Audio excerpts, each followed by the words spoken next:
तारक नागरानी मनसा के गले पर चोंच मारने ही वाला था कि नागराज रुद्र वहां पहुंच गए। तारक, मैं तुम्हारा ही इंतजार कर रहा था नागराज रुद्र। तारक का जैसे ही ध्यान भटका, नागरानी ने मौके का फायदा उठाया और वो तारक से दूर हो गई। कोई बात नहीं, अब सीधे बदला तुमसे ही लूंगा। तारक ने नागराज रुद्र पर हमला कर दिया। तारक अपनी चोंच से नागराज को मारना चाहता था। उन दोनों के बीच घमासान शुरू हो गया। वहां गुफा में मोर बेचैन हो गया। क्या हुआ मोर? मुझे नागों की खुशबू आ रही है। असंभव, मेरे जंगल में नाग है ही नहीं। जरूर नाग यहाँ आए हैं। जाओ और उन्हें खत्म कर दो।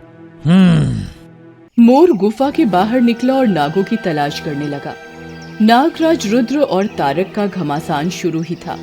मेरी तारिका को तूने मार दिया, अब मैं तुझे बिल्कुल नहीं छोड़ूंगा। ये तेरी गलतफहमी है गरुड़ राक्षस। तारक ने अपनी चोंच से नागराज पर हमला कर दिया। नागराज रुद्र अदृश्य हो गए।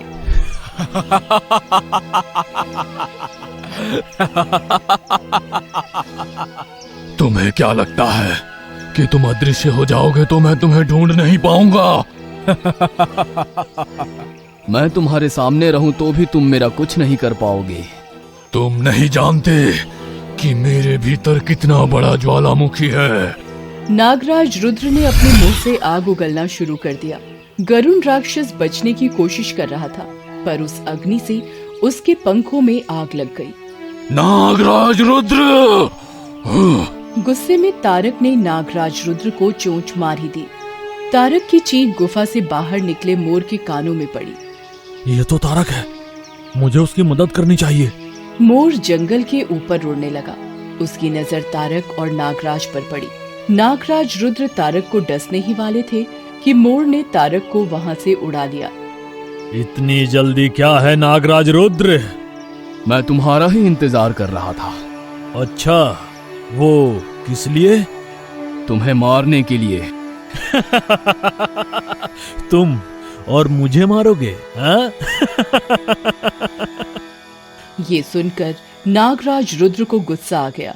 उसने मोर को भी अपनी ज्वाला से जलाने की कोशिश की, पर नागराज की ज्वाला का मोर पर कोई असर ही नहीं था। शायद तुम भूल गए, मैं एक राक्षस हूँ और मैं सारे राक्षसों का विनाश कर दूंगा।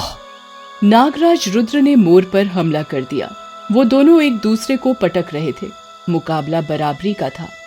जब भी नागराज रुद्र मोर पर हमला करते, वो उड़ जाता, और जब मोर नागराज पर हमला करता तो वो गायब हो जाते। इस बीच जख्मी तारक की नजर नागरानी मनसा पर पड़ी। अब ये मुझसे नहीं बचेगी। एक ओर नागराज रुद्र और मोर लड़ रहे थे और दूसरी ओर तारक ने नागरानी मनसा पर हमला कर दिया। उसने नागरानी के गले पर अपनी चोंच मार दी। नागराज! नागरानी के गले से बहता खून देखकर नागराज रुद्र घबरा गए। वो तुरंत नागरानी मनसा के पास दौड़ पड़े। इस बात का मोर ने फायदा उठाया और वो जख्मी तारक को लेकर वहां से उड़ गया। नागरानी मनसा दर्द से कराह रही थी। तुम्हें कुछ नहीं होगा नागरानी। नागराज! हे गुरुदेव! और तभी शेषनाग और सारी नाग सेना वहां प्रकट हो गई। नागराज रुद्र, नागमणि को बाहर निकालो जल्दी। हे नागमणि, मेरी मनसा को बचा लो। नागमणि में से एक दिव्य ऊर्जा बाहर निकली और नागरानी की गर्दन पर पड़ी, और देखते ही देखते उनका घाव भर गया। जय भोलेनाथ। ओम नमः शिवाय। धन्यवाद नागमणि, बहुत बहुत धन्यवाद। नागमणि से नागरानी मनसा का घाव तो ठीक हो गया है। अब वो संकट से बाहर है, पर अभी भी उन्हें होश में आने में काफी समय लगेगा। तो अब हमें क्या करना चाहिए गुरुदेव? हमें मनसा को किसी सुरक्षित जगह पर छोड़कर हमारे कार्य में आगे बढ़ना चाहिए। पर मनसा? ये नाग सेना है ना, ये नागरानी मनसा की रक्षा करेगी। ठीक है गुरुदेव। वहां घायल तारक और मोर गुफा में वापस पहुंचे। तुमने मेरी बात नहीं मानी, वो आ गए हैं। कौन आ गया? नागराज रुद्र और उसकी पूरी सेना। असंभव, और मैंने नागरानी मनसा को बुरी तरह घायल कर दिया है। हाँ? क्या वो मर गई? शायद। ये हुई ना बात। अब नागराज रुद्र को हमारी शक्तियों का अंदाजा हो जाएगा। वो लोग किसी भी वक्त यहाँ आ सकते हैं। ये गुफा मेरी है, यहाँ की ऊर्जा मेरी है, यहाँ कोई भी अच्छी शक्ति जीत नहीं सकती। आने दो उन्हें, खुद आने दो। शैतान नागों के आने का इंतजार कर रहा है और वहां नागराज रुद्र ने नागरानी मनसा को एक सुरक्षित स्थल पर आराम से लिटा दिया। मनसा, नाग सैनिक तुम्हारे साथ रहेंगे। पर मैं आपका साथ देना चाहती हूँ। तुम्हें आराम की जरूरत है, गुरुदेव का भी यही आदेश है। तुम यहाँ आराम करो, मैं जल्द ही सारे राक्षसों और शैतानों को मार कर लौटूंगा। ठीक है नागराज, अपना ख्याल रखना। अवश्य। शैतान अपनी तपस्या में बैठ गया।